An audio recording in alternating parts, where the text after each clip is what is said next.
매입세 공제라고 해서 이제 들어온 부분은 공제받을 수 있는 매입세액에 해당되는 부분이 어떤 게 있는지, 그러니까 그 요건의 충족의 범위가 있을 거예요. 그 요건이 뭐가 있는지, 그리고 그 공제를 받기 위해서 우리가 내야 되는 서류들이 있다라고 했었잖아요. 그 서류는 또 어떤 게 있는지. 그래서 여기서 기본적인 거 개념을 갖고 가면 이제 실기 때 조금 쉬울 거예요.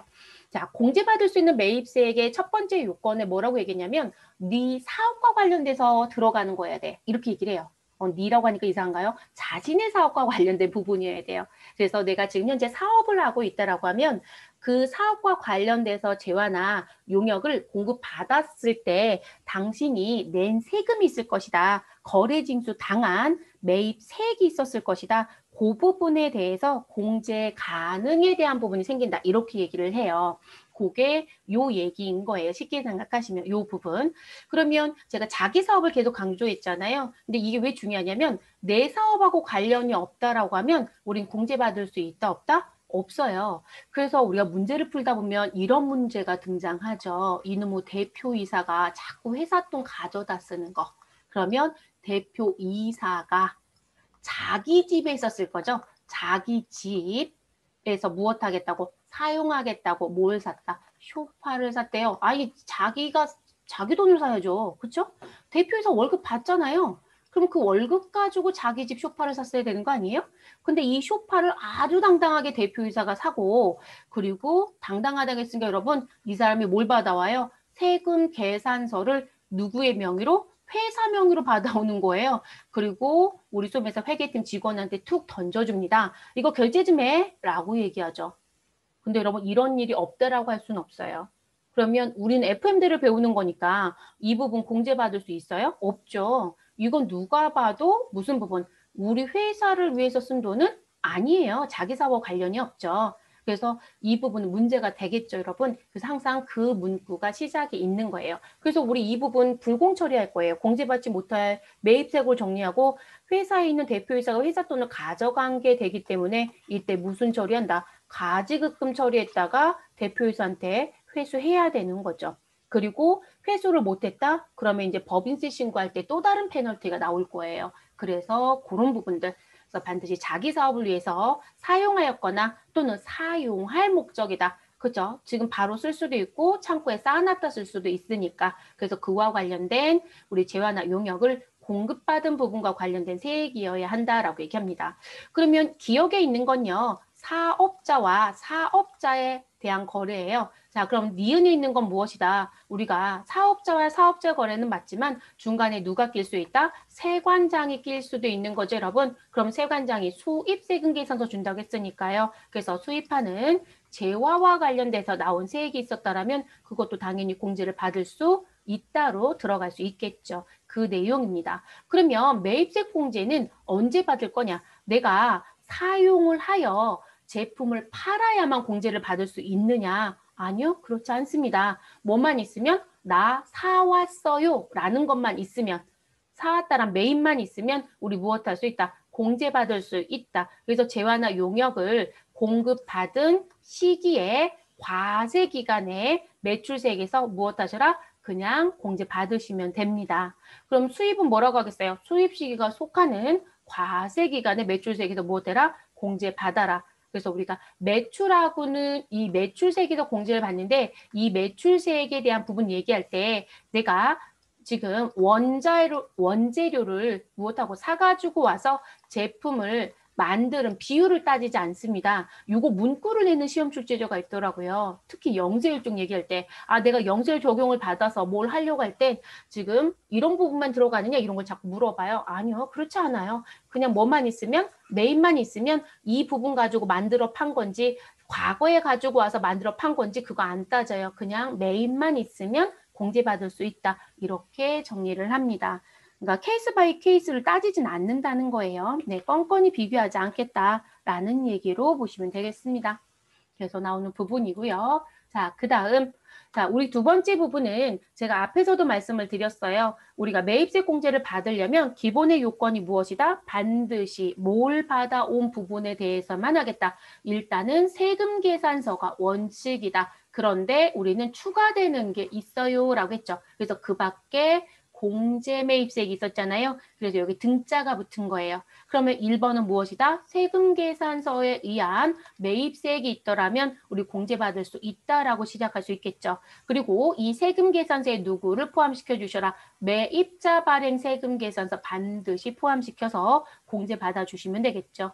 우리 신용카드 등에 의한 매입이 있었다라면 신용카드 매출 전표 등 수령 명세서를 제출하면 여러분 제출을 해야만 공제가 되는 거예요. 그래서 여러분들이 카과 현과를 입력했던 거예요. 그래서 그 부분. 그리고 의제 매입세액이 있으면 의제 매입세액에 대한 서류 작성해서 공제 요청하겠죠. 재활용 패자원이 있다라면 패자원에 대한 공제도 요청할 수 있습니다. 자, 그리고 우리는 무슨 사업자가 면세 사업자가 무엇으로 과세 사업자로 전환이 되면 내가 가지고 있었던 잔존 재화에 대해서 무엇할 수 있다? 우리 매입세 공제를 요청할 수 있다.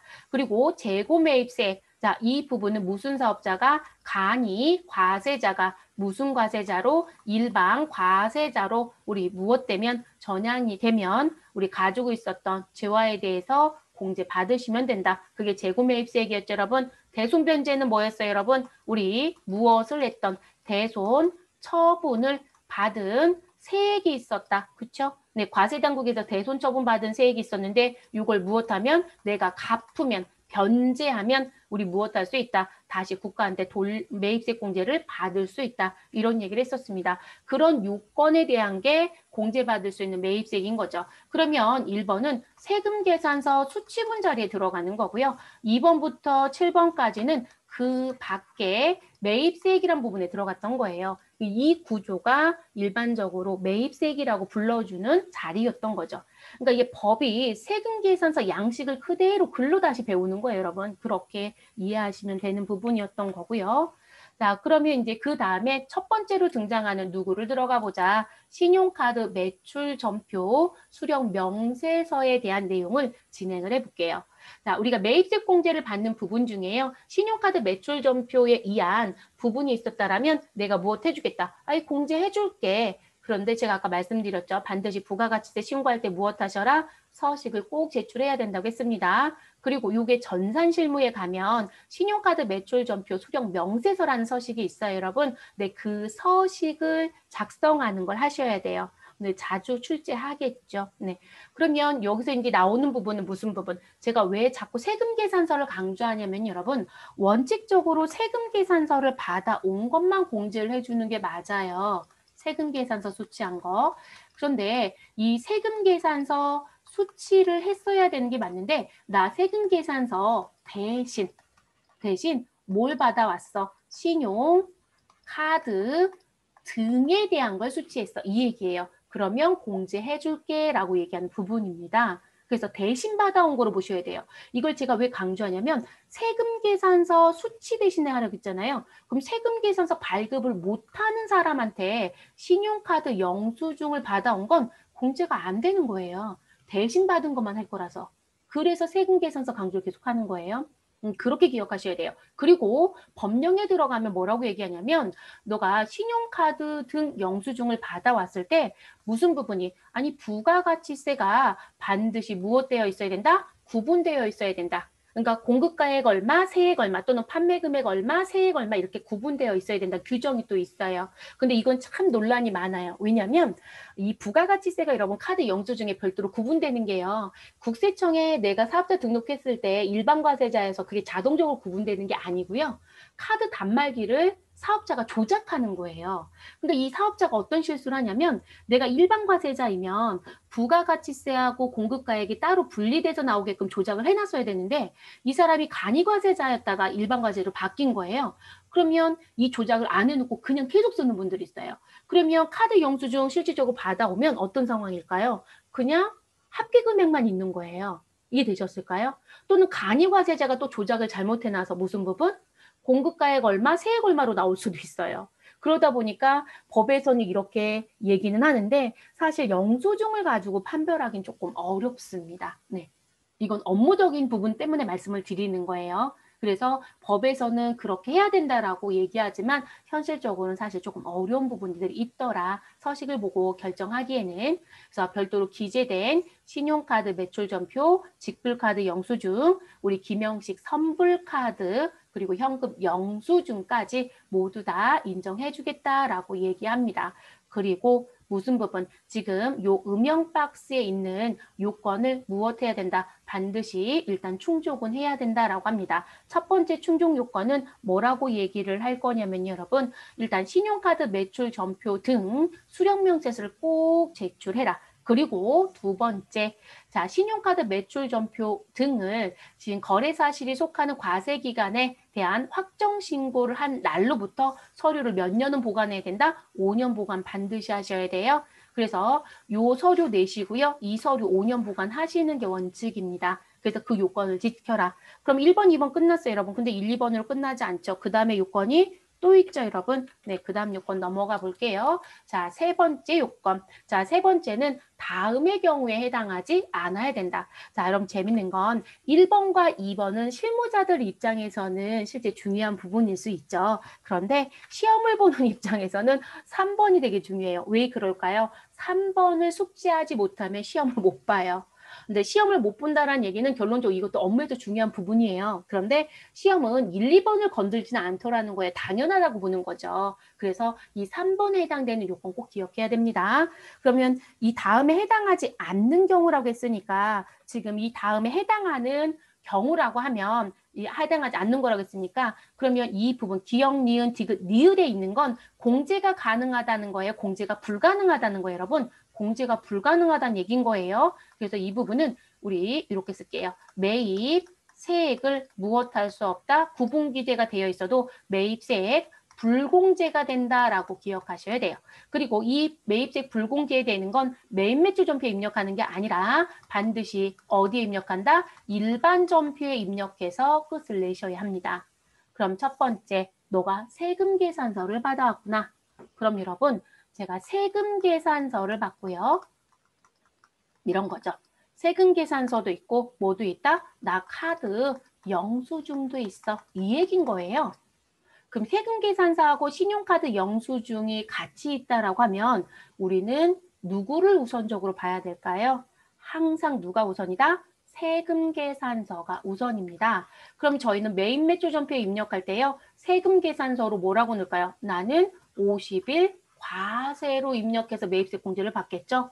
이해됐을까요? 그리고 우리는 누구로 결제를 해줘야 된다? 카드로 벌써 결제를 했기 때문에 거래처한테 돈을 줬고 일정 기간 뒤에 내가 카드사에 돈을 갚아야 되는 분기 처리만 하면 끝나는 거예요. 그래서 세금 계산서 받아온 거를 내가 카드 영수증으로 또 입력해서 우리 매입세 공제를 신청하면 이중 공제가 되는 거예요. 그래서 이중 공제로 가시면 안 되겠죠.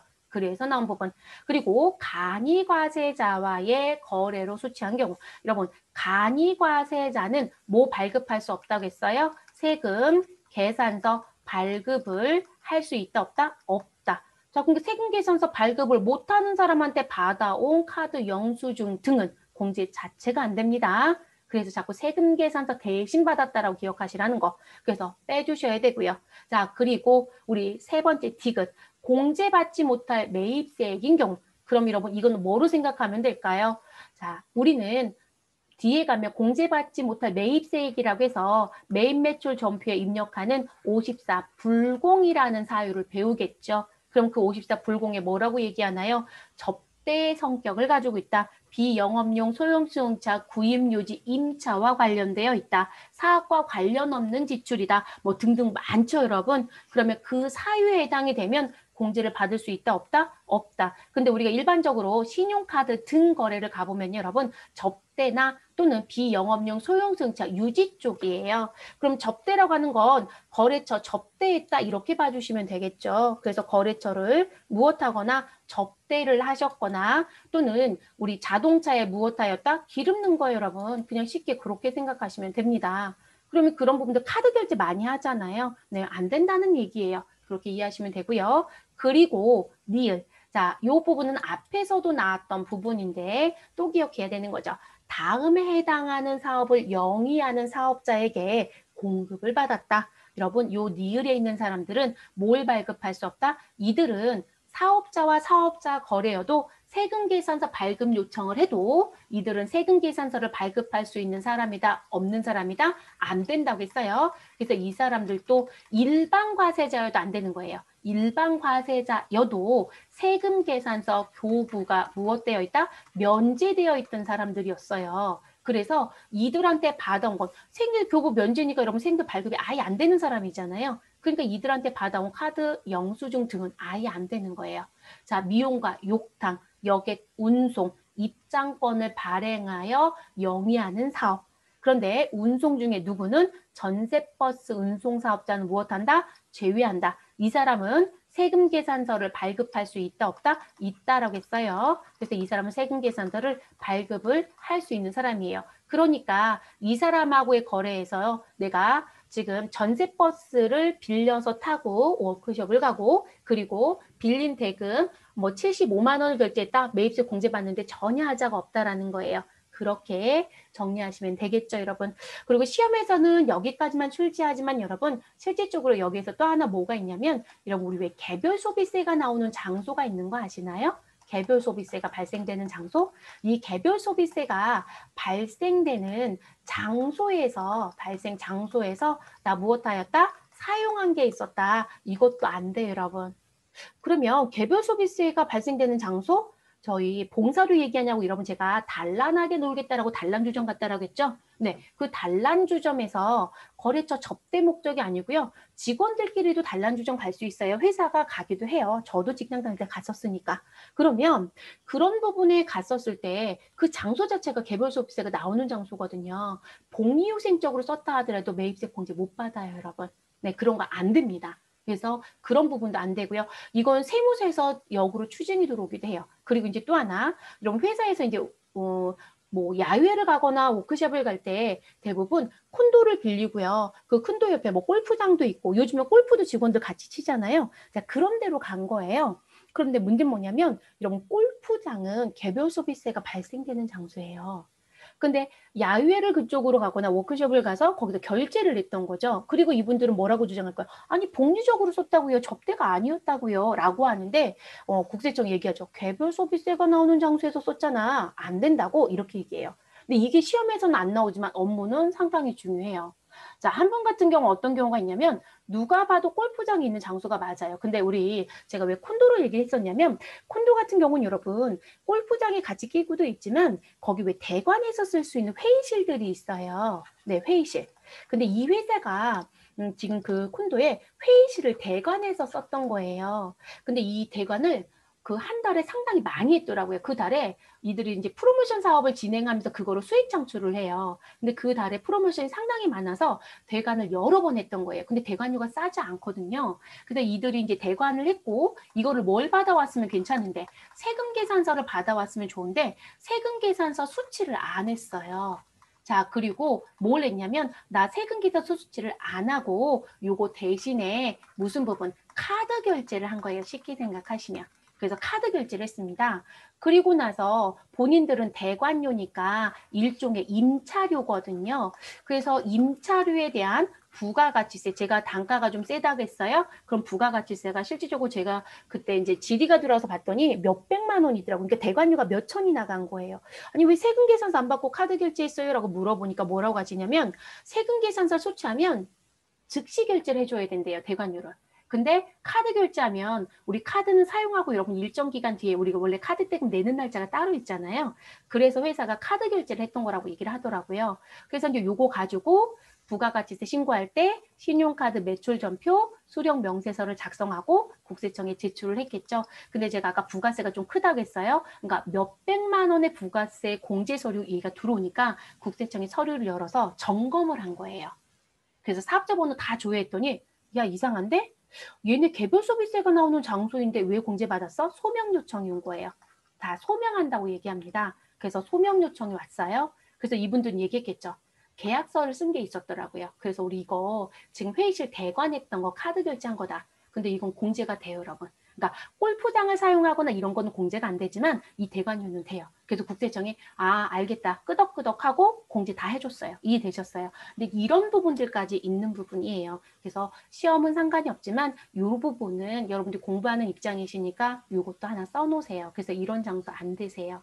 그래서 우리 왜 노래방 공제 받았다가 뒤에 난리 나는 경우도 있어요. 네, 그래서 그런 부분 조금 조심하셔야 된다는 거 그래서 말씀을 드렸습니다. 이거 반드시 암기합니다, 여러분. 실기시험의 꽃은 이거예요. 네, 이 부분을 기억하지 못하면 전산 실무는 우리 신용카드 수령명세 작성 못합니다. 그래서 반드시 기억합니다. 그리고 여러분이 회사에 일하러 가면 이거 요건 맞춰서 일반 전표에 입력할 거, 메인 매출 전표에 입력할 거 여러분이 선별 작업해서 입력하는 거예요. 아무도 선별해주지 않아요. 네, 그걸 여러분이 하셔야 돼요.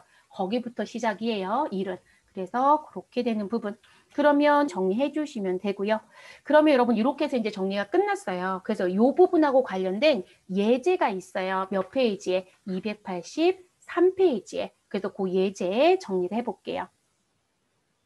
이 지금 교재에 나와 있는 예제가 여러분 그대로 실기 문제로 출제가 돼요. 네. 그러면 지금 예제 부분에 보시면 다음은 주식회사 더지에 10월부터 12월까지 공급가액과 부가가치세를 무엇하였다? 구분기재하였다.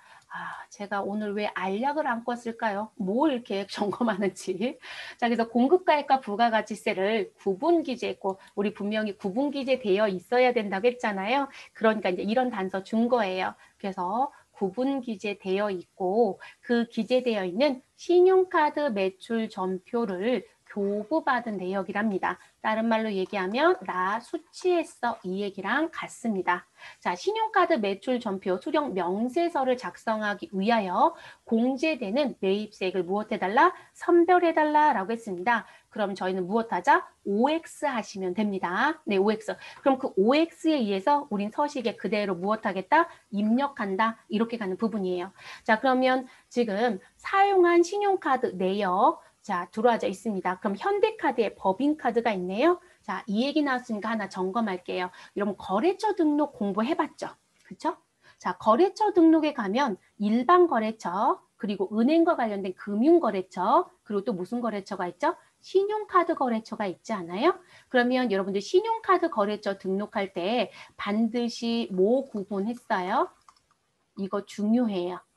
자, 신용카드 등록하실 때 여러분 그리고 저랑 공부할 때 프로그램을 보고 싶다 그러면 여러분은 지금 PC로 보시면 다 여실 수 있으니까 열어서 보세요. 상관없으니까. 그럼 신용카드에 가시면 지금 이 카드는 매출카드인지 그쵸? 여러분 이거 등록할 때 매출카드, 매입카드 잘못 등록하시면 메인 매출 전표에서 카드가 조회가 안 돼요. 등록하실 때 이것도 중요한 거예요. 자, 매출카드였으면 우리 과세표준 및 매출세액에 뭐 있었어요, 여러분? 신용카드 현금 영수증이라는 자리가 있었죠. 그 부분을 지켜야 하는 거로 가는 거예요. 자, 그런데 내가 신용카드를 등록했는데 매출카드가 아니라 구매카드 또는 매입카드라고 얘기해요. 그럼 여러분이 매입이라고 선택했겠죠. 그럼 그 매입카드가 여기에 들어오는 거예요. 지금 저희가 수업하는 이 부분에 들어와요. 메인 매출 전표에 당연히 들어가야 되는 부분이고요. 됐을까요? 그래서 이제 그렇게 들어옵니다. 근데 이 매입 카드가 등록을 하실 때 여러분 카드의 성격을 선택하는 게 있을 거예요. 그럼 그 카드의 성격을 선택할 때 뭐라고 하냐면 너 지금 이거 등록하는 카드 사업용 카드야? 라는 얘기를 써요. 사업용 카드. 그래서 사업용 카드인지 아니면 우리는 복지 카드인지 자, 요런 얘기가 있었을 거고요. 그리고 또 하나 뭐가 있다? 우리 일반 카드라고 저는 그냥 쓸게요, 여러분. 일반 카드. 자, 이렇게 카드에 구분을 했을 겁니다. 자, 여러분 사업용 카드는 무슨 카드이다? 여러분 법인 카드예요. 자, 여러분 법인은 카드에 법인에 대한 사항과 기재되고요. 사업자 등록번호가 따라다녀요. 그래서 아예 이 법인의 카드는 국세청에 여러분 카드 단말기를 긁잖아요. 국세청에 자료가 100% 모여요. 그러니까 내가 속일 수 없어요, 여러분. 그러면 국세청에 법인카드로 제가 물건을 구입하면 벌써 국세청에 법인카드 사용한 건 사업용 카드로 모여 있다는 거예요. 이해되셨을까요? 그럼 지금 이 현대카드 법인카드는 우리가 무슨 카드로 이해하셔야 된다? 사업용 카드라고 얘기를 해야 돼요. 그럼 여러분들이 신용카드 거래처 등록하실 때 반드시 사업용 카드로 등록하시고 이게 부가가치세 신고할 때 신용카드 매출전표 수령 명세서라고 하는 요 서식에 사업용 카드로 집계가 돼서 들어갑니다. 이 부분 신고 잘못하면 국세청 또 뭔가 요청 서류 들어와요. 그래서 시험 문제 푸실 때요. 사업용 카드 문구를 줄 거예요. 그 문구 다른 거로 입력하시면 감점이에요. 점수 없습니다. 그리고 국세청에서 이거 왜 얘기하냐면 국세청에 사업용으로 모여 있는데 자료가 안 맞다는 거예요. 그러니까 너네 도대체 사업용 카드가 아닌데 왜 사업용을 신고해? 아, 너 왜 일반 카드인데 사업용으로 가? 또는 사업용을 왜 일반 카드로 신고해? 이걸 얘기를 해요. 그래서 이 부분도 매우 중요해요. 근데 이 시작점이 거래처 등록부터 시작이에요. 그래서 중요한 부분이고요. 그리고 개인 사업자는 그러면 사업용 카드가 없느냐? 이러면 개인도 사업을 하시잖아요. 그럼 개인 사업자는 대표이사 카드가 사업용 카드예요. 그런데 개인 같은 경우는 개인 사업자는 이 사업용 카드를 개인 사업자는 사업용 카드가 되려면 우리 무엇 해야 된다? 저 그냥 홈택스라고 쓸게요, 여러분. 국세청 홈택스에 무엇 한다? 본인이 사업용 카드로 등록을 해야 돼요. 자, 등록되지 않은 개인 사업자 카드는 다 뭐가 된다? 일반 카드가 지급이 돼요. 그러니까 완전히 달라지는 거예요. 그래서 넘버원. 그러면 일반 카드는 누구의 카드가 들어온다? 여러분 임직원 카드 사용하신 거 매입세 공제 못 받아요? 가능해요. 경비 처리 모두 다 가능합니다. 임직원 카드를 매입세 공제를 못 받는 부분은 없어요, 여러분. 다 받을 수 있어요. 다만 무슨 부분? 우리 왜 거래처 접대할 때는 반드시 법카를 가지고 나가야 된다 이런 표현을 써요. 자, 왜 법카라는 표현을 쓰냐면 종업원의 카드로 결제한 건 접대비 인정이 안 돼요. 법에서 규제가 있어서. 그래서 대부분 거래처 밥 먹을 땐 꼭 회사 카드 들고 나가라는 이유가 그런 이유. 그런데 경비 처리하는 부분, 그 접대비를 뺀 나머지는 경비 처리도 가능하고 매입세 공제도 모두 다 가능해요. 그런 걸 우리가 일반 카드라는 식의 표현을 써요. 됐을까요? 그러면 여기 임직원 카드가 들어올 거고, 그리고 누가 들어올 것이다. 개인 사업자도 여기 들어와야 되잖아요, 여러분. 그러면 개인 사업자라고 제가 얘기한 건 대표이사 얘기하는 거예요. 그럼 개인 사업자가 어디에? 홈택스에 난 무엇 하지 않았다? 나는 홈택스에 등록을 하지 않았다 이 얘기예요. 그러면 그건 다 일반 카드 지급합니다. 자, 그래서 이거 구분하실 거. 자, 우리 시험에서는 복지카드는 출제 못합니다. 자, 왜 출제 못하냐면 복지카드는 개인 사업자만 쓰는 카드거든요. 근데 우리 시험은 뭐로 본다고요? 법인. 그래서 개인 사업자 중에 우리 무엇 하시는 분들, 화물 운송하는 분들, 그래서 개인 사업자, 화물 운송하시는 분들은 이 유류대가 상당히 많이 들어가요. 그래서 그 유류대 지원할 목적으로 일정 은행에서 이 유류대 지원 복지카드 발급이 있어요. 그러면 그 부분 매입세 공제 다 해주거든요. 근데 그거는 일반적인 신용카드로 인정이 안 돼요. 그래서 복지카드로 국세청에 신고를 해야만 공제가 돼요. 그래서 이런 구분점이 있는 거예요. 이해되셨을까요? 그래서 서식에서도 이 글씨가 보일 거고, 그리고 시작점은 어디이다? 우리 전표 입력해서 서식을 당기는 거라고 했잖아요. 그러니까 거래처 등록 잘못하시면 안 된다는 거예요. 그래서 이런 건 기억을 좀 하시는 게 좋습니다. 모든 시험을 연결해서 내면 좋은데요. 그렇게 내지는 못해요. 다 각계 전투로 내잖아요. 따로따로. 그래서 이거 설명드렸고요. 그래서 얘는 사업용 카드입니다. 자, 그럼 이제 하나씩 정리해 볼게요. 우리 10월 10일. 자, 거래처는 주식회사 키토산입니다. 자, 발행금액 부가세 포함금액 222만 원. 자, 공급자의 업종을 들어가서 봤더니 도매업자이고 일반과세자래요. 일단 이러면 간이과세자는 안 되는 거니까 일반과세자는 문제가 없네요. 그 다음에 뭘 본다? 자, 우리가 체크해야 될 게 이거 여러분. 공급자의 업종하고요. 거래 내용을 반드시 체크를 합니다. 자, 그러면 지금 일반 과세자니까 1차적인 요건은 충족했어요. 근데 거래 내용을 봤더니 거래처 무엇을 하였다? 선물 구입을 하는 비용이었다라고 합니다. 그럼 여러분 선물 구입은 뭐로 봐야 되죠? 접대비이지 않아요? 그쵸? 그러면 우리 공제받지 못할 매입세액이란 부분에 가면 접대와 관련된 비용은 공제를 받을 수 있다 없다? 없다라고 되어 있죠. 그래서 얘가 무슨 사유에 해당이 된다? 불공제 사유에 해당이 되죠. 그래서 불공사유예요. 그러면 우리 공제받을 수 있다 없다? 없다가 되는 거예요. 이해됐어요, 여러분? 그러니까 얘는 매입 매출 전표 입력하는 게 아니라 일반 전표 입력할 거니까 이 서식에 절대로 들어갈 수 없다라는 거예요. 이 서식에. 자, 11월 3일입니다. 스머프 상사. 자, 44만 원. 음식점이고 일반과세자라고 합니다. 자, 그럼 일단 첫 번째 요건은 충족했습니다. 자, 거래 내용에 가서 봤더니 직원의 회식 때 복리후생비로 처리한대요. 여러분 복리후생적으로 사용한 회식 때는 공제받는데 전혀 문제가 없습니다. 자, 그리고 세금 계산서를 받아온 적도 없네요. 여러분 이 미교부는 내가 교부해줬다는 게 아니고요. 지금 여기 거래처들이 나한테 준 적이 없다라는 표현으로 보셔야 됩니다. 그러면 세금 계산서 받은 적 없으니까 공제받는 데 문제가 없죠, 여러분. 만약에 이들이 세금 계산서를 받아왔다라면 우리는 세금 계산서로 공제를 받아야 되기 때문에 우리 신용카드는 공제 못 받아요, 여러분. 이중 공제가 될 수 있다라고 했죠. 자, 그 다음 11월 21일입니다. 세립유통 33만 원의 지출이 있었네요. 자, 소매업자이고요. 그런데 누구에 해당이 된다? 간이과세자라고 합니다. 여러분, 간이과세자는 무엇을 발급할 수 없는 사람이다? 세금 계산서를 무엇할 수 없다? 우리 발급할 수 없음이라고 했어요. 자, 그럼 세금 계산서를 발급할 수 없는 사람한테 신용카드 영수증을 받아오면 우리는 공제가 가능하다, 불가능하다? 불가능하다라고 했어요, 여러분. 그래서 사무용품을 구입했다 하더라도 간이과세자에 대한 건 우리가 공제받을 수 없는 거예요. 그러면 우리 공제 여부는 뭐로 간다? X로 가겠죠. 됐을까요? 자, 이렇게 갑니다. 그럼 저희는 신용카드 매출전표 수령 명세서에 법인카드, 현대카드 사용한 건 누구만 입력한다? 스머프 상사 거만 입력해야 되는 거예요. 그렇게 갑니다. 그 다음으로 넘어가 볼게요, 여러분. 자, 신한카드입니다. 자, 여러분 신한카드는 누구의 카드라고 되어 있어요? 종업원의 카드. 자, 그래서 종업원 카드 제가 분명히 경비 처리도 가능하고 매입세 공제에도 문제가 없다라고 했습니다. 자, 11월 25일부터 볼게요. 장수탕.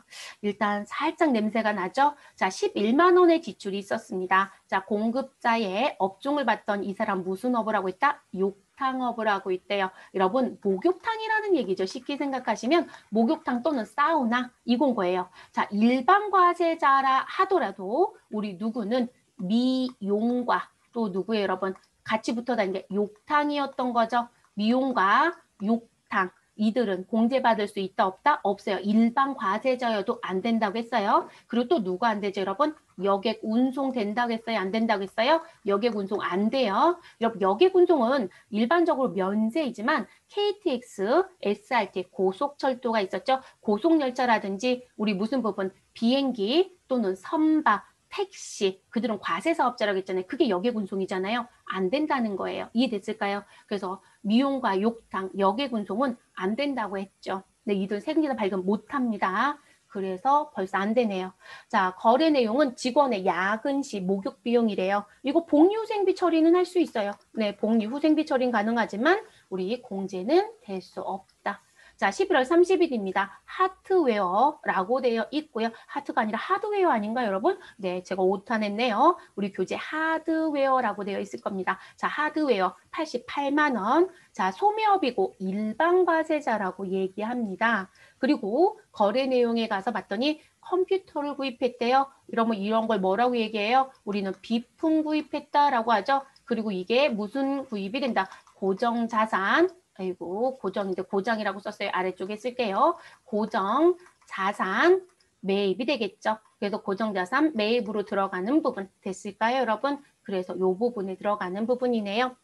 자, 그러면 이 부분 공제받는데 전혀 하자 없죠, 여러분. 유무형자산 모두 다 공제해요. 소비로 보기 때문에. 자, 세금계산서 안 받아왔고요. 그러면 동그라미가 됩니다. 자, 12월 5일 미네르바.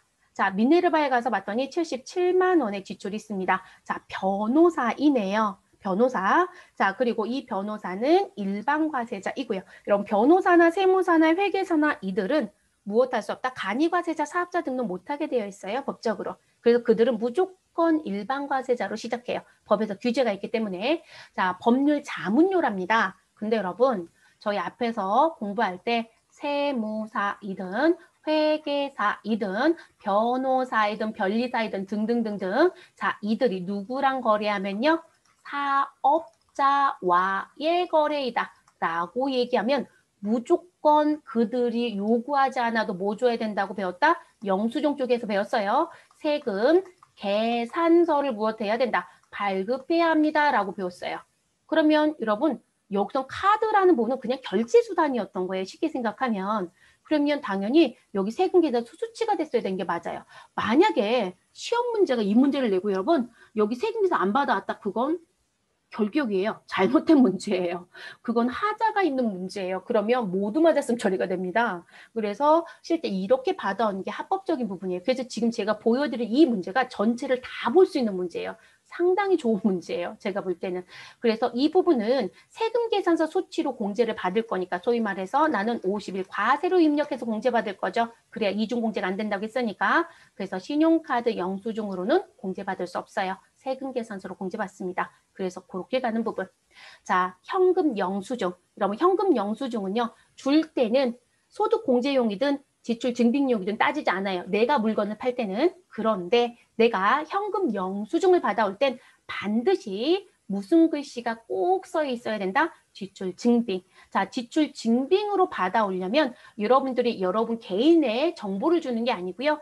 회사의 정보를 줘야 돼요. 그럼 회사의 정보는 뭘 불러준다? 사업자, 등록, 번호를 부르셔야 돼요. 그래서 현금 영수증 자리에 가면 개인의 소득 공개를 받아오면 주민번호가 기재가 되어 있어요, 여러분. 근데 요즘은 개인정보 유출 부분 때문에 전부 다 오픈하지 않죠. XX가 있죠. 근데 그 자리가 주민번호가 되어 있고요. 회사에 지출 증빙으로 받아오면 사업자 등록번호로 기재되어 있습니다. 지출 증빙으로 받아오는 게 원칙이에요. 반드시 같이 기억하는 게 좋겠습니다. 자, 중앙고소 88,000원. 자, 이 사람 운송업을 하고 있고 일반 과세자입니다. 자, 무슨 부분? 우동 고속버스에 대한 출장 교통비라고 합니다. 자, 여러분, 우동 고속이에요. 그럼 우동 고속은 과세는 맞죠, 여러분? 일반 고속은 과세가 아니었어요. 면세예요. 근데 우동 고속은 과세였잖아요. 그러면 공제받을 수 있어야 되죠? 그렇죠, 여러분? 근데 제가 아까 뭐 써드렸어요? 역외군송은 된다, 안 된다? 안 된다. 이상 세금자 발급 못한다고 했어요. 그렇기 때문에 이 부분은 여비, 교통비로 그냥 처리하고 끝나요, 여러분. 그래서 여비 교통비 쪽에 있는 건 매입세 공제 받을 수 있는 게 없다고 보시는 게 맞아요. 그래서 이 부분도 X가 되어집니다. 됐을까요? 자, 이렇게 정리가 돼요. 그래서 이 정리를 반드시 하실 수 있어야 됩니다. 그래서 오늘 수업은 이렇게 해서 마무리를 하겠습니다, 여러분. 그래서 이 부분이 이제 뒤에 또 실기에 가서 한 번 더 반복 학습을 해보도록 할게요. 자, 그러면 저희는 정리하도록 하겠습니다.